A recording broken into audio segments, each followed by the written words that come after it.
दुनिया में बिरले ही लोग हुए हैं जिन्होंने इतिहास की धारा को इस कदर प्रभावित किया हो जितना कार्ल मार्क्स ने किया।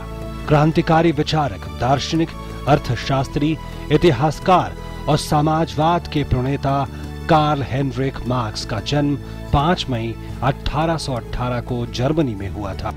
1847 में एंजल्स के साथ मिलकर अंतर्राष्ट्रीय समाजवाद का प्रथम घोषणा पत्र कम्युनिस्ट मैनिफेस्टो प्रकाशित किया।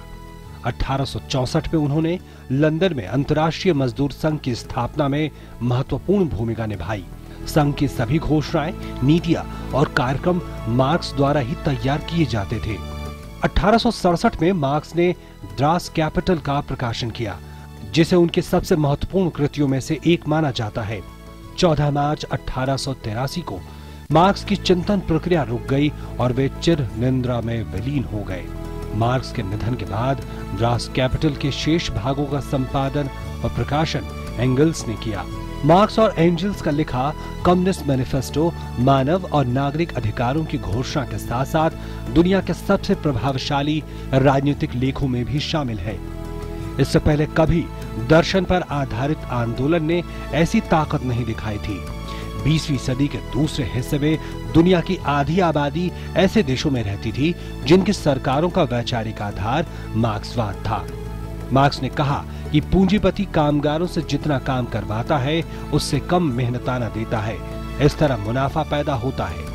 मार्क्स ने कहा कि हम जिस तरह से जीते हैं और काम करते हैं वो हमारी सोच को महसूस करने के तरीके को प्रभावित करता है और एक दिन बुर्जुआ पूंजीवादी समाज ठीक उसी तरह अपने विरोधाभासों की भेंट चढ़ जाएगा जिस तरह पत्थर जमीन पर गिरता है।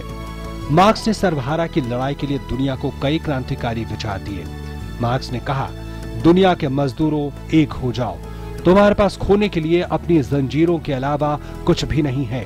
समाज व्यक्तियों से मिलकर नहीं बनता है बल्कि उनके आपसी संबंधों का परिणाम होता है। इन्हीं संबंधों के भीतर ये व्यक्ति खड़े होते हैं।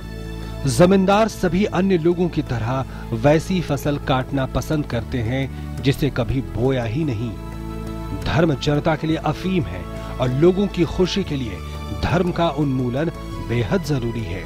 मार्क्स ने कम हाथों में ज्यादा से ज्यादा पूंजी के जमा होने की भी भविष्यवाणी की। मार्क्स ने कहा था कि समय समय पर विचारकों ने दुनिया की अलग अलग तरीकों से व्याख्या की है, असल काम उसे बदलना है। उनके विचारों का असर इतना गहरा था कि दुनिया की व्यवस्थाएं बदल दी गईं। मार्क्स ने वैश्वीकरण को पूंजीवाद का नतीजा बताया और कहा कि पूंजीवादी समाज के अंदरूनी विरोधाभासों से संकट पैदा होंगे और इसके चलते एक दिन पूंजीवाद खुद ही ढह जाएगा। मार्क्स की लगभग पूरी जिंदगी भयानक आर्थिक संकटों के बीच गुजरी। अब आने वाले समय में ही देखा जाएगा कि मार्क्स कितने प्रासंगिक बने हुए हैं। सत्येंद्र की रिपोर्ट, डीडी न्यूज।